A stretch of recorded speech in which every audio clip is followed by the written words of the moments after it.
Crackles. Thank Nick Ramsey for his contribution. The conclusion we cannot support, I thought, was rather Delphic, since it leaves two possible interpretations open. The situation we find on this budget is UKIP were not part of the Assembly at the time the initial budget was passed for this year.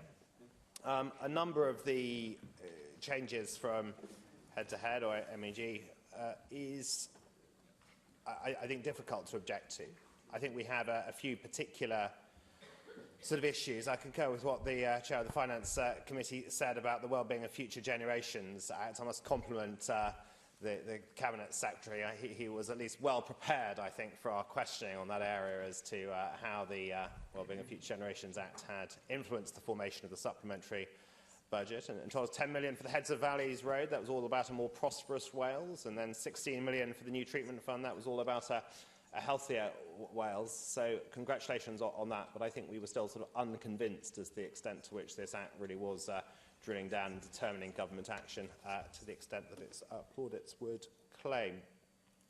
We had a very interesting, I felt, discussion at committee with the Cabinet Secretary about overruns within the spending within the health MEG.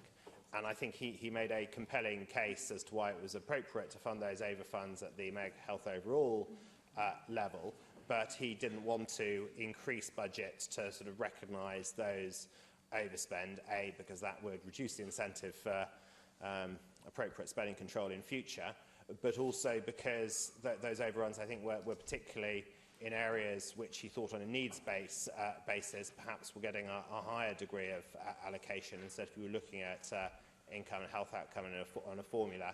My own area of South East Wales perhaps had relatively less allocation before, and to recognise these overspends elsewhere would set that in stone, which we agreed was not an appropriate way forward.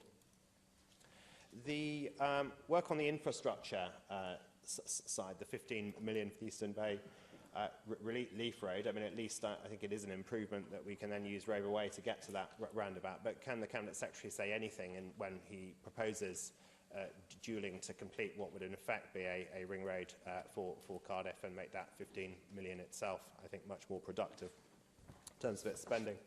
My major concerns, and I'd be very interested to what the Cabinet Secretary says in response, again relate to the higher education sort of funding settlement. In light of the evidence the Cabinet Secretary gave, the Finance Committee wrote the planned technical transfer of 21.1 million from HEFCU's budget to the budget line from which the tuition fee grant is now paid was not implemented at the time, by which we meant in the final budget. And then we said the supplementary budget reinstates this intended 21.1 million transfer. Is it correct that this is a technical transfer, or is the Cabinet Secretary for Education right in what she said to the Committee for Children, Young People and Education, where she said, I issued a revised remit letter to HEFCU on the 17th of October, making clear that the latest information from the student loans company suggests expenditure on the TFG will be in excess of original estimates of 257.6 million.